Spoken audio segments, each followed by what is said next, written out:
बिस्मिल्लाहिर्रहमानिर्रहीम, अस्सलाम वालेकुम। मैं फैज़ान रिजवी और आप मेरे यूट्यूब चैनल और फेसबुक पे देख रहे हैं। आज 23 मई 2023 है, दिन है जी ट्यूसडे, मंगल का। 454 रोज़ आज मुकम्मल हो गए रूस और यूक्रेन के दरमियान जारी जंग को। एक तो बहुत माजरत कि मैं काफ़ी लेट वीडियो रिकॉर्ड कर रहा हूँ, इस वक्त रात के 11:30 बज रहे हैं। वजह यह है कि कुछ सहाफ़ी दोस्तों के साथ बैठक लग गई थी, महफिल लग गई थी और बात भी हो रही थी मुल्क की सियासी सूरत हाल पर। तो फिर आप खुद समझ सकते हैं, मेरा ख्याल है कि मैं जल्दी फ्री हो गया। जितनी ज़्यादा ख़बरें थी और जितनी ज़्यादा बातें थी तो मुझे लग रहा था कि आज की वीडियो रह ही जानी है। खैर, बात करेंगे रूस और यूक्रेन की जंग के हवाले से, जहां पर यूरोपियन यूनियन के डिफेंस मिनिस्टर्स ने, नेटो के डिफेंस मिनिस्टर्स ने सर जोड़ रखे हैं ब्रसल्स के अंदर। और वहां से बहुत इंपॉर्टेंट फैसला यूक्रेन के लिए, बहुत इंपॉर्टेंट ऐलान जो है वो भी सामने आया है। हंगरी के prime minister Viktor Orban, Hungary जो कि एक नेटो मुल्क है, उसके सरबराह की जानिब से एक बहुत इंपॉर्टेंट स्टेटमेंट सामने आई यूक्रेन को लेकर, यूक्रेन रशिया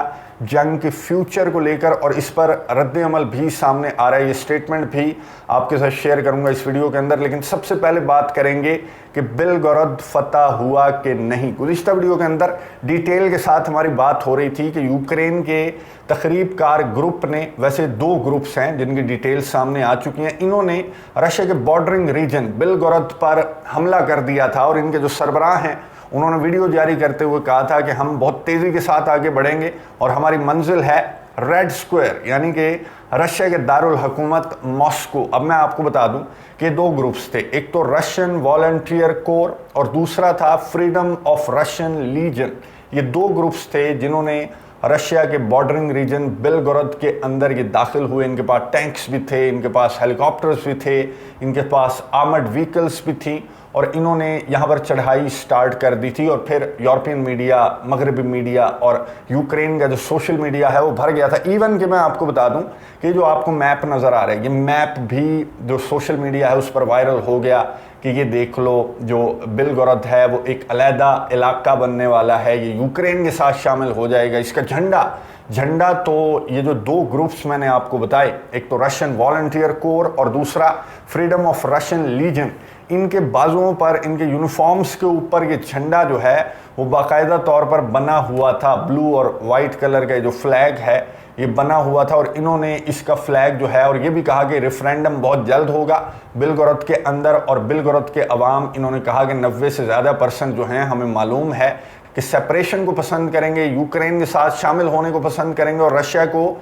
छोड़ने को पसंद करेंगे। तो बहुत जल्द हम जल्दी से बिलगोरोद को कंट्रोल कर लेते हैं, तो फिर सबसे पहले बिलगोरोद के अंदर रेफरेंडम करवा लिया जाएगा और उसके बाद हम आगे बढ़ेंगे। इस तरह की खबरें जो हैं वो सामने आ रही थी। यूरोपियन मीडिया, मगरबी मीडिया के ऊपर सोशल मीडिया भर गया था कि बहुत जल्दी, घंटों के अंदर जो है वो बिलगोरोद रीजन कंट्रोल हो जाएगी। इवन कि आज शाम 3-4 बजे तक तो मुझे याद है कि इस तरह की खबरें गर्दिश कर रही थी कि बिलगोरोद के अंदर बहुत ज़्यादा घमसान की जंग जो है वो रशिया और यूक्रेन के दरमियान चल रही है। इवन के जो स्टेट डिपार्टमेंट की ब्रीफिंग हुई उसके दौरान तर्जमान से सवाल किया गया कि बिलगोरोद के अंदर जो कुछ हो रहा है आप इस पर क्या कहेंगे, तो इन्होंने क्या जवाब दिया ये सुनिए, उसके बाद बात करते हैं।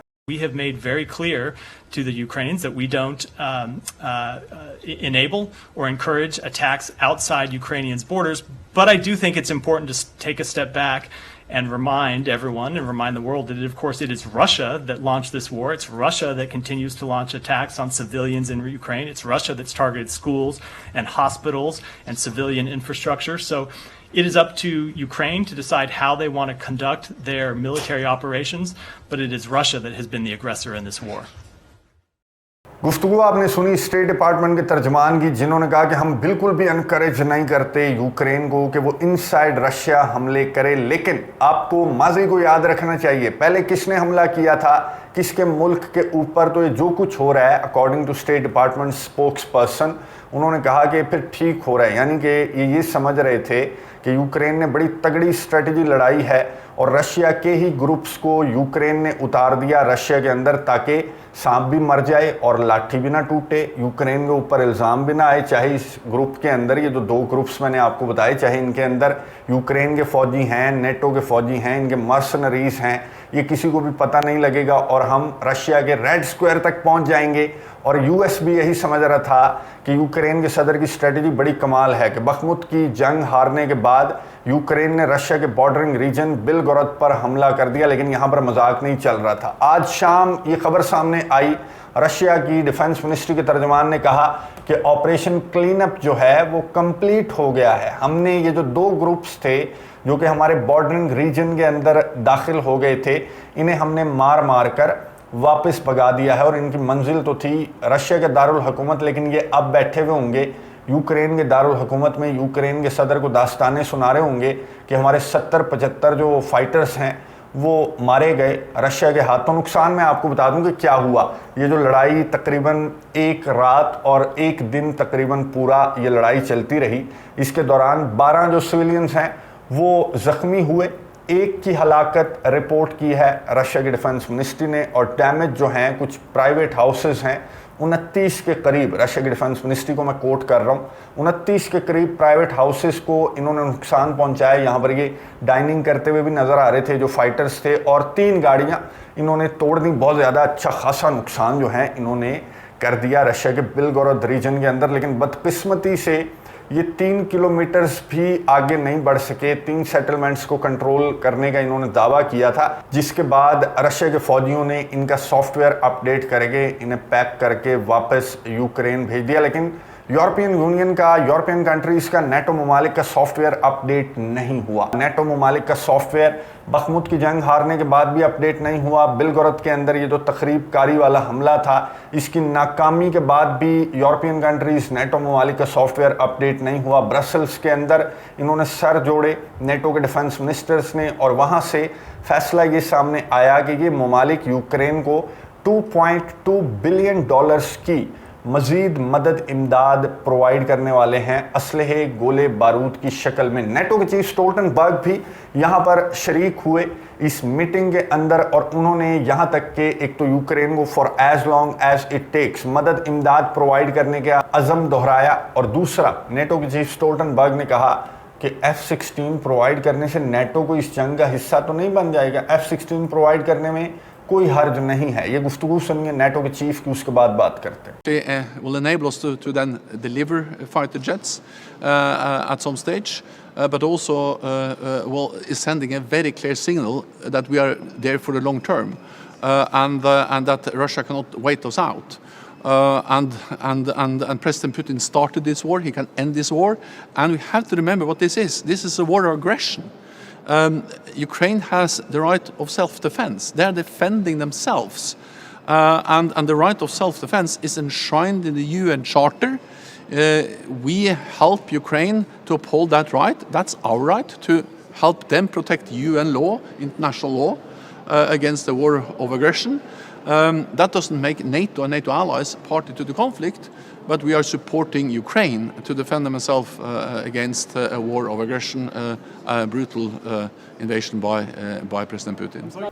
गुफ्तगू आपने सुनी नेटो के चीफ स्टोल्टनबर्ग की, जिन्होंने कहा कि F-16 जो है उससे हम रेड लाइन कोई नहीं क्रॉस कर रहे, हम इस तनाज़े के अंदर, इस जंग के अंदर शामिल नहीं हो जाएंगे, बल्कि हम यूक्रेन को राइट टू सेल्फ डिफेंस है। जिस तरह से इसराइल को राइट टू सेल्फ डिफेंस है, इसी तरह से यूक्रेन को भी राइट टू सेल्फ डिफेंस है, जिसकी वजह से हम यूक्रेन को मदद इमदाद प्रोवाइड कर रहे हैं, और यूक्रेन को for as long as it takes मदद इमदाद प्रोवाइड करते रहेंगे। अब क्रेमलिन के तर्जमान का रद्द-ए-अमल सामने आया नेटो के चीफ की स्टेटमेंट पर। एक तो क्रेमलिन के तर्जमान दिमित्री पेस्कोव, और दूसरा दिमित्री मेदवेदेव जो रशिया के फॉर्मर प्रेसिडेंट हैं, उनकी भी स्टेटमेंट सामने आई कि कोई फ़र्क नहीं पड़ेगा, हमारे ऑपरेशन की रफ्तार पर कोई फ़र्क नहीं पड़ेगा F-16 प्रोवाइड करने से। हाँ, ये जंग फैल सकती है, बढ़ सकती है, लेकिन अगर नेटो ममालिक, यूरोपियन कंट्रीज़ ये सोच रहे हैं कि F-16 कोई जादू की छड़ी है कि यूक्रेन घुमाएगा और रशिया का ऑपरेशन जो है वो उसकी रफ्तार स्लो हो जाएगी या फिर ऑपरेशन रुक जाएगा,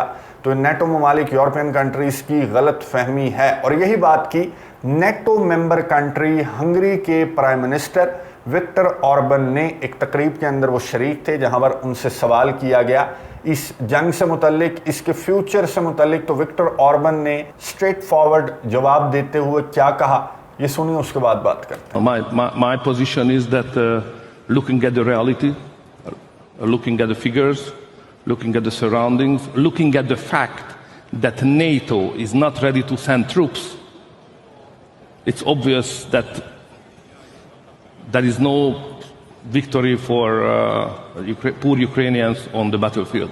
That's my position.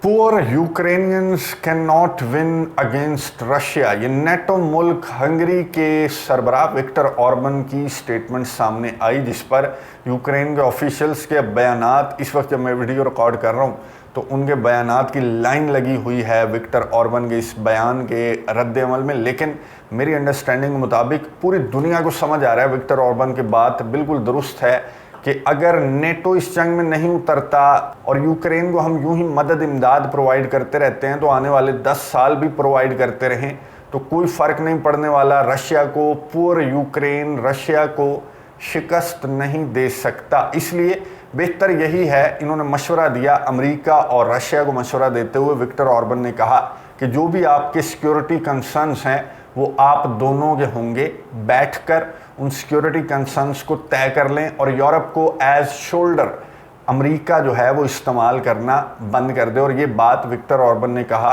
कि मेरे जो कॉलीग्स हैं, मेरे जो पार्टनर्स हैं, जो यूरोपियन कंट्रीज़ हैं, वो जितनी जल्दी समझ जाएं उतना बेहतर है। तो जो चाइना का वफ्द आ रहा है या फिर MBS ने जो ऑफ़र की है, नरेंद्र मोदी ने मीडिएशन की कोशिश जो कर रहे हैं, तो किसी भी सालिस को बिठाकर बातचीत की टेबल पर अमेरिका और रूस बैठ जाएं और इस जंग को बंद कर दें। अब 26 तारीख को आ रहा है, 26 मई को आ रहा है, चाइना का जो वफ्द है, चाइना के जो नुमाइंदे हैं जो पीस इनिशिएटिव लेकर घूम रहे हैं यूरोप के अंदर, वो मॉस्को पहुंचेंगे 26 मई को।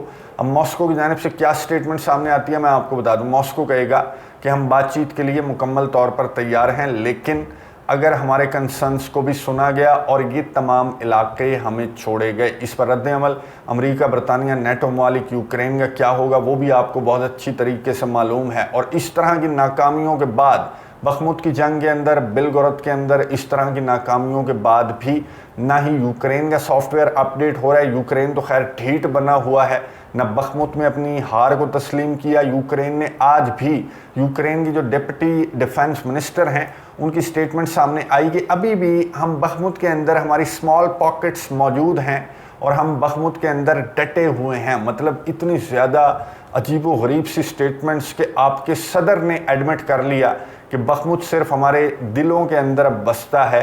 तो वहाँ पर आपकी जो डिप्टी डिफेंस मिनिस्टर हैं वो अभी भी असलहे गोले बारूद की सप्लाई रुक ना जाए, तो इसलिए इस तरह की स्टेटमेंट्स जारी की जा रही हैं। और बिलगोरद से, इस हमले से बिल्कुल लाताल्लुकी का इजहार किया। ये फाइटर्स आए कहाँ से, इनके पास असलहा कौन सा था, ये वापस कहाँ पर भाग कर गए। तो इससे साफ नज़र आ रहा है कि फाइटर्स, ये जो तकरीबकार हैं, ये किसने भेजे थे और ये वहीं पर लौट कर वापस चले गए। लेकिन यूक्रेन ढीठ बना हुआ है और यूक्रेन के इत्तेहादियों के पास तो खैर कोई ऑप्शन नहीं है सिवाय इसके कि यूक्रेन को भर भर कर मदद इमदाद प्रोवाइड की जाए, क्योंकि न 3 में रहे हैं न 13 में रहे हैं। जो विक्टर ऑर्बन की बात है कि रशिया और अमेरिका, 2 जायंट्स के दरमियान, 2 सुपर पावर्स के दरमियान फंस कर रह गया है यूरोप, और यूरोप को अब बाहर निकलने का रास्ता दिखाई नहीं दे रहा। सिर्फ एक ही रास्ता इन्हें दिखाई दे रहा है कि अगर रशिया जंग हार गया और यूक्रेन जीत गया तो फिर हम बच सकते हैं, इसके अलावा दूसरा कोई ऑप्शन नहीं है। हाँ, एक ऑप्शन है दूसरा, और उस तक ये जंग ना पहुँचे इसके लिए मीडिएटर्स जो हैं वो कोशिशें कर रहे हैं, जिस कोशिश को लेकर 26 तारीख को, 26 मई को चाइना के जो नुमाइंदे हैं वो पहुंच रहे हैं मॉस्को। किस हद तक उनकी कोशिश कामयाब होगी नज़र रखेंगे, आपको अपडेट्स देता रहूँगा। अगली वीडियो तक के लिए इजाज़त दीजिए, अल्लाह हाफ़िज़।